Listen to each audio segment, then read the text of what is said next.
Good morning. पिछले video में अपन ने क्षेत्रफल के बारे में पढ़ा था और कल मैंने आपके रिसेंट ईयर के पेपर्स भी देखे थे।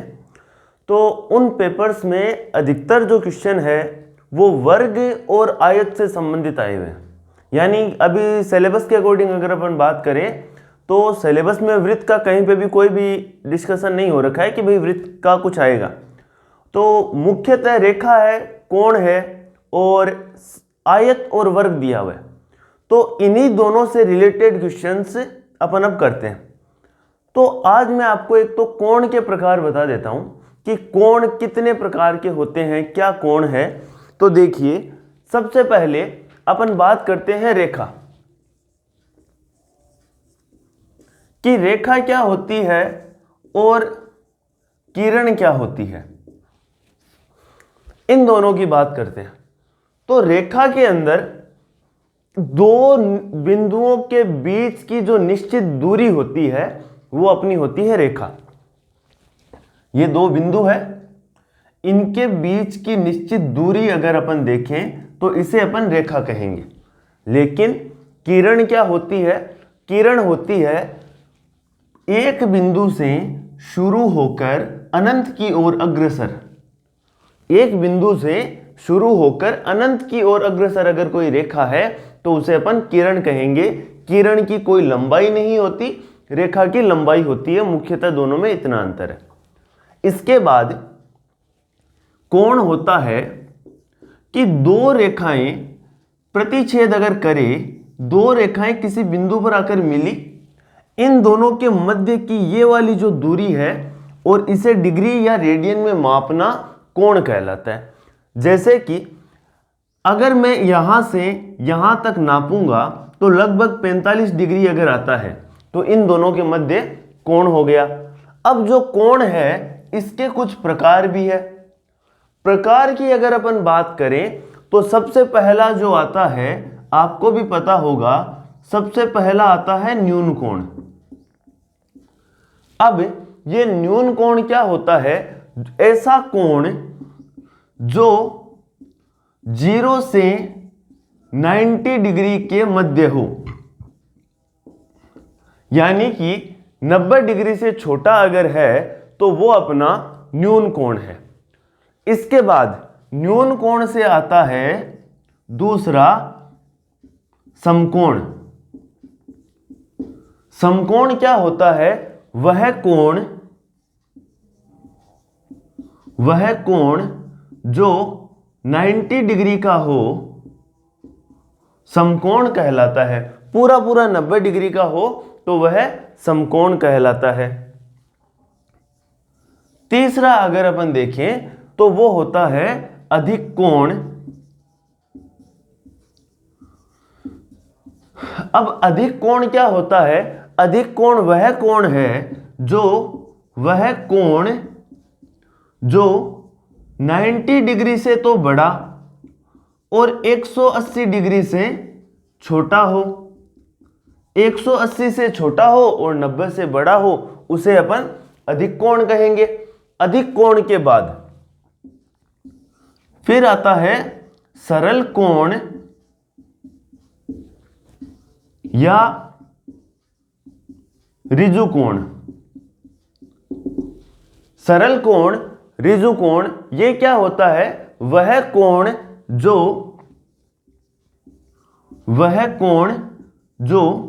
180 डिग्री का हो। अगर 180 डिग्री का कोण है तो वह सरल कोण होगा। इसके बाद आता है वृहद कोण। और वृहद कोण क्या होता है? वह कोण जो 180 से बड़ा और 360 से छोटा अगर हो तो वह अपना वृहद कोण कहलाता है। अब यह आपका न्यून कोण है। अगर अपन समकोण की बात करें तो यह अपना समकोण है 90 डिग्री का। अगर अपन अधिक कोण की बात करते हैं तो अधिक कोण क्या होगा कि ये ऐसा अगर कोई कोण बन रहा है जो 90 डिग्री से ज्यादा है, कि ये 90 से 180 के मध्य मान लिया कि 135 डिग्री है, तो ये अपना अधिक कोण हो गया। अधिक कोण के बाद क्या है? सरल कोण। सरल कोण कौन सा होगा कि अगर कोई रेखा जा रही है इस बिंदु से नापा जाए तो ये अपना सरल कोण है। वृहद कोण। वृहद कोण कि इस प्रकार का कोण हो कि ये वाला मान 180 से बड़ा हो और 360 से छोटा हो, तो ये अपना वृहद कोण है। तो ये 5 प्रकार के कोण है। पर कोणों को 5 भागों में अपन ने बांट दिया। पहला 90 से छोटा, दूसरा 90 डिग्री, तीसरा 90 से 180 के मध्य, चौथा 180 डिग्री का और फिर 180 से बड़ा। अब अगर पूछे कि कोई बिंदु है, ये बिंदु है और इस बिंदु का पूरा कोण कितना है, तो इस बिंदु का पूरा कोण हो जाएगा 360 डिग्री। ये इस बिंदु का संपूर्ण कोण आ गया। ठीक है। अब कोण के बाद आयत और वर्ग के क्वेश्चंस को देखते हैं कि आयत और वर्ग के क्वेश्चंस किस प्रकार के हैं। अपन उन्हें आसानी से, कुछ क्वेश्चंस अपन त्रिभुज के भी देख लेते हैं। तो देखिए,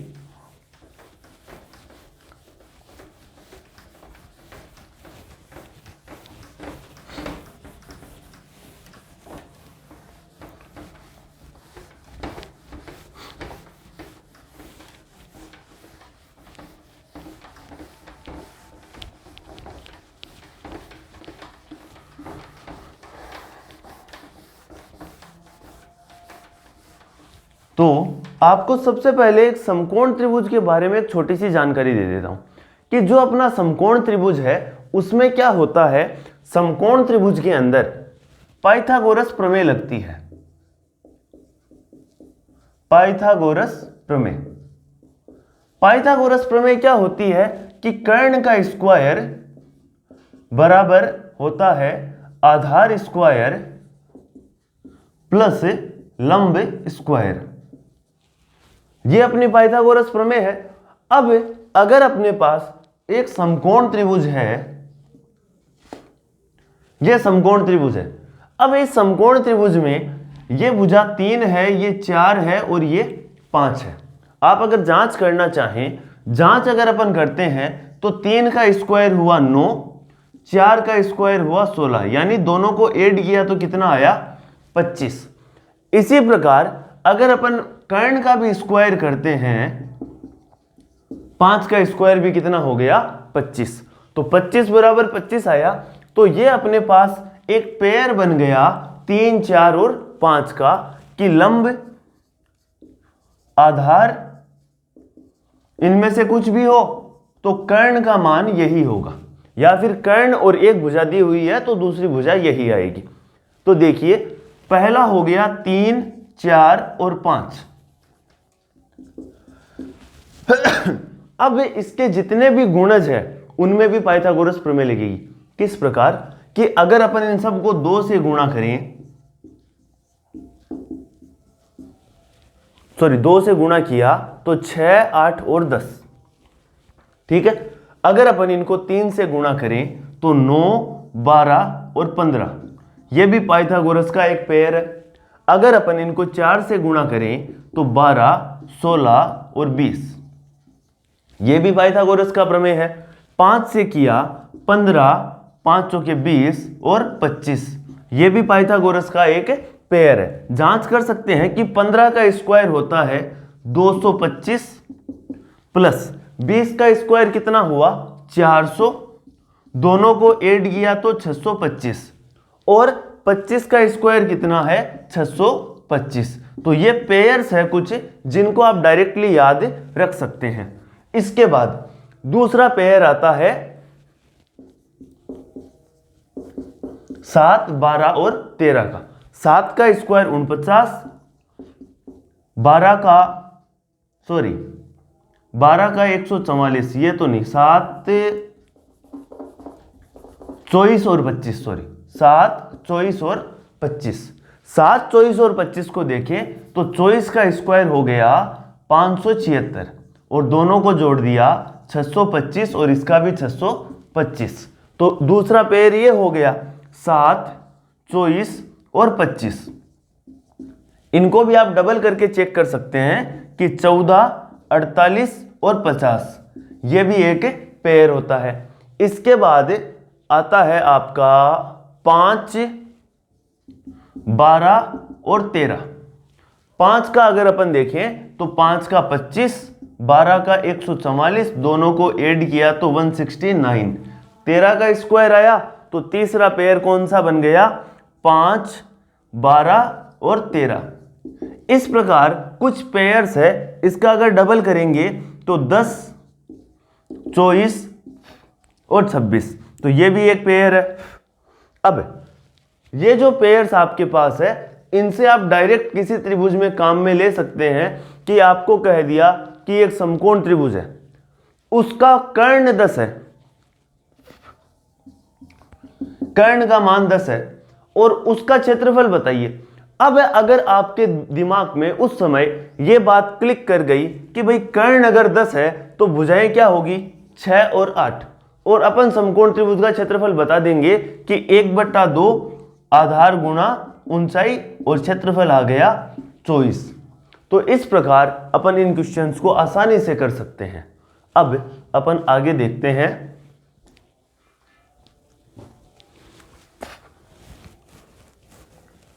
त्रिभुज के क्षेत्रफल में, त्रिभुज वर्ग मिक्स में क्षेत्रफल के कुछ क्वेश्चंस कर लेते हैं। और जो ये था इसका आप स्क्रीनशॉट ले लीजिएगा कि कुछ पेयर है, और भी बहुत सारे पेयर होते हैं लेकिन कुछ पेयर 2-4 पेयर मैंने आपको बता दिए हैं।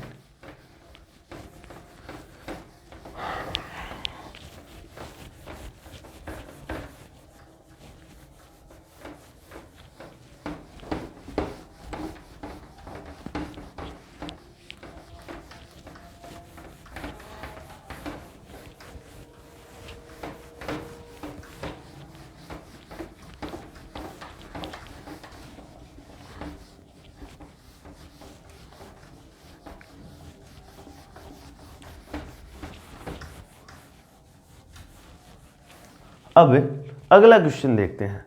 अपने पास क्वेश्चन है, एक समबाहु त्रिभुज का क्षेत्रफल 400√3 है। समबाहु त्रिभुज का क्षेत्रफल जो है वो है 400√3 और इसका परिमाप ज्ञात कीजिए कि इसका परिमाप क्या होगा। अगर अपन इस क्वेश्चन को देखें तो क्षेत्रफल कितना है? 400√3। समबाहु त्रिभुज का क्षेत्रफल कितना होता है? आपको फॉर्मूला पता होगा कि √3/4 और भुजा का स्क्वायर बराबर है 400√3 के। तो यहां अगर अपन केवल भुजा का स्क्वायर रखते हैं तो कितना आता है? 400√3 गुणा 4/√3। √3 अपन ने कैंसिल कर दिया, 400 गुणा 4 हो गया 1600, और 1600 अगर भुजा स्क्वायर का मान है तो भुजा बराबर कितना आएगा? √1600 यानी कि 40, और ये अपना आंसर हो गया। अब ये भुजा आई, अपने को पूछा क्या था कि इसका परिमाप क्या होगा। तो अगर समबाहु त्रिभुज है तो समबाहु त्रिभुज का परिमाप क्या होता है? 3 गुणा भुजा। और अगर ये याद नहीं रहता है तो तीनों भुजाएं 40 40 40 है, तो तीनों को आप ऐड कर दीजिए तो 3 गुणा 40 कितना आ गया? 120। तो ये अपना आंसर आ गया। इसके बाद अगला क्वेश्चन देखते हैं। एक त्रिभुज है, उसकी ऊंचाई को अपन ने 10% बढ़ा दिया तो उसके क्षेत्रफल पर क्या प्रभाव होगा? एक त्रिभुज है, हाँ, उसकी ऊंचाई को 10% बढ़ा दिया तो क्षेत्रफल पर प्रभाव। किसी त्रिभुज की ऊंचाई को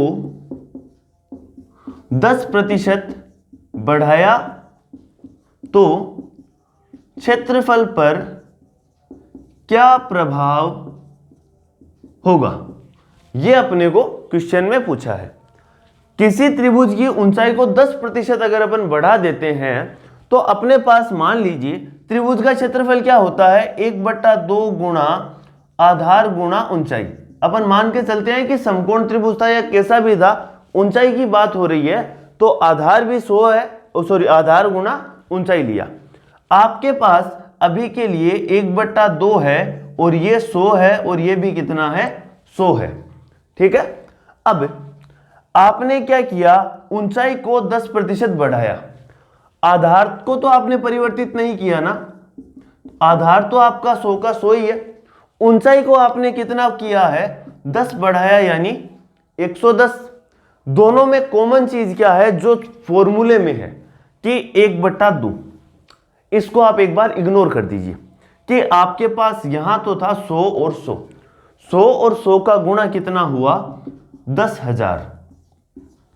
ठीक है, अगर 100 और 110 का गुणा करेंगे तो कितना होगा, 11,000।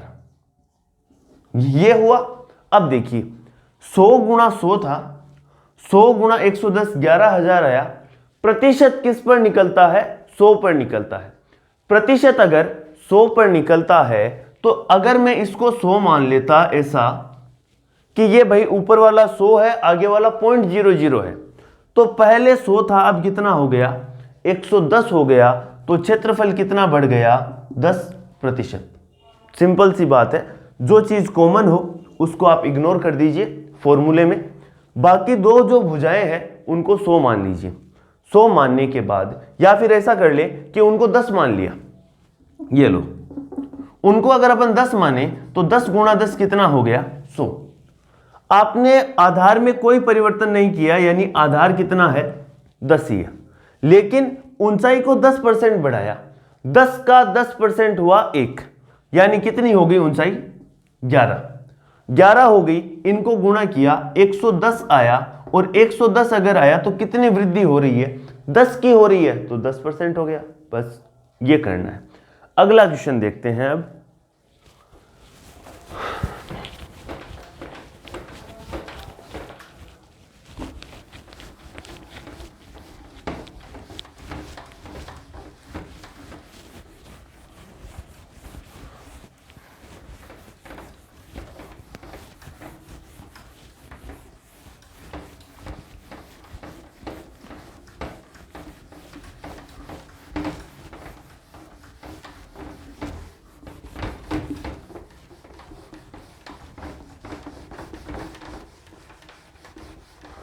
अगला क्वेश्चन है, अपने को कहा गया है कि एक वर्ग है,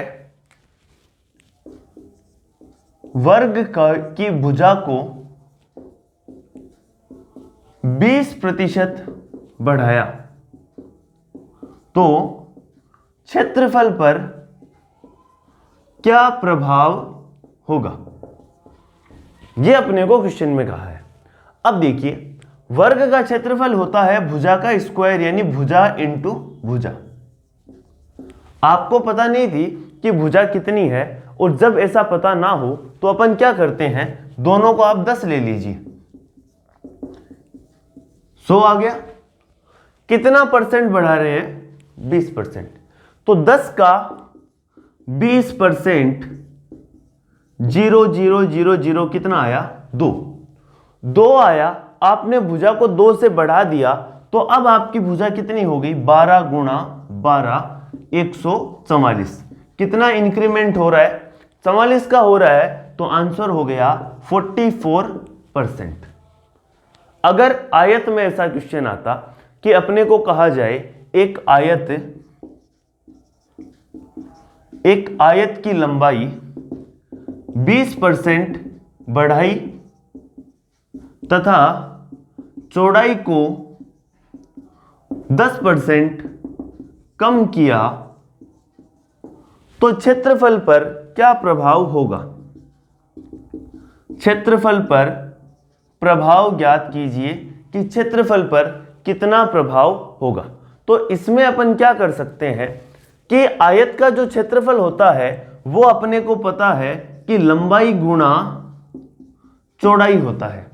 आयत का क्षेत्रफल लंबाई गुणा चौड़ाई होता है। लंबाई कितनी है 10 मान ली और चौड़ाई भी 10 मान ली। आप अब सोचोगे कि भाई 10 मानी तो वर्ग बन गया, अपने को तो मानना है केवल, तो कुछ भी मानो, चाहे 100 मान लो, 10 मान लो, x मान लो, बट इस अप्रोच से क्या क्वेश्चन थोड़ा सा इजीली हो जाएगा। तो दोनों को 10 माना, 10 मानने के बाद क्या हुआ, 10 गुणा 10 कितना हो गया, 100 हो गया। इसके बाद अब अपन क्या कर रहे हैं, इसको 20% बढ़ा रहे हैं, जो लंबाई है इसको अपन कर रहे हैं प्लस 20%। तो 10 का जो 20% होता है वो तो हुआ 2, तो ये कितना आ गया 12, गुणा चौड़ाई को अपन ने 10% कम किया, तो ये 10 था, 10 का 10% अपन अगर कम कर दें तो 1 कम कर देंगे, कितना हो गया 9, 12 इंटू 9 आ गया 108, कितना बढ़ा 8% की वृद्धि हुई। तो ये अपने पास कुछ अलग टाइप के क्वेश्चन थे जिन्हें प्रतिशत में बदलाव पूछा जा सकता है। अब इसके बाद जो बुक्स के क्वेश्चन हैं जहां पर अपने को क्षेत्रफल ज्ञात करना या फिर उससे, जैसे अब क्षेत्रफल में भी एक बात ध्यान रखिएगा, आपको कह दे कि एक आपके पास वर्गाकार पार्क है, क्षेत्रफल का क्वेश्चन करते हैं, एक वर्गाकार पार्क है, वर्गाकार पार्क है, भुजा उसकी दे रखी है 20, वर्गाकार पार्क की भुजा 20 है, उसके बाहर चारों तरफ 5 मीटर चौड़ा रास्ता है, रास्ते का क्षेत्रफल ज्ञात कीजिए। यह अपने पास क्वेश्चन है। अब अपन देखें, ये एक वर्गाकार कोई पार्क है और इसकी भुजा है 20 मीटर, ये भुजा दे दी 20, तो आप क्या इसका क्षेत्रफल बता सकते हो? तो अगर अपन देखें कि पार्क का क्षेत्रफल होगा वो क्या होगा, पार्क का क्षेत्रफल बराबर भुजा का स्क्वायर, तो 20 का स्क्वायर ये आया 400, पार्क का आ गया। अब आगे की बात पढ़िए, उसके बाहर चारों तरफ 5 मीटर चौड़ा रास्ता है, इसके बाहर की तरफ अपन ने 5 मीटर चौड़ा रास्ता बना दिया, ये 5 मीटर चौड़ा रास्ता हो गया। अब जब ये 5 मीटर बढ़ा तो ये देखिए, ये 20 था, 5 ये आया, 5 ये आया, तो नई भुजा कितनी हो गई अपने पास, नई भुजा हो गई 20 और 5 25, 25 और 5 30, तो नई भुजा आ गई 30। अब अगर अपनी भुजा 30 होती तो क्षेत्रफल क्या होता, 30 का स्क्वायर, यानी कि क्षेत्रफल कितना हो गया 900। क्षेत्रफल अगर 900 हो गया तो इस जो ये वाली जगह है, बाहर वाला रास्ता, इसका क्षेत्रफल क्या होगा कि भाई ये जो पूरा है 900, इसमें से मैं अंदर का माइनस कर देता हूं, तो 900 माइनस 400 कितना हो गया 500 मीटर स्क्वायर। तो ये अपने पास इसका क्षेत्रफल आ गया। मापन की जो इकाइयां हैं, क्षेत्रफल जब निकालते हैं तो क्षेत्रफल में उनका स्क्वायर हो जाता है और आयतन में उनका क्यूब हो जाता है। तो इनसे रिलेटेड जो क्वेश्चंस है जो लास्ट ईयर आपके आए हुए हैं पीछे के एग्जाम्स में, उस टाइप के क्वेश्चंस अपन नेक्स्ट वीडियो में करेंगे। Thank you.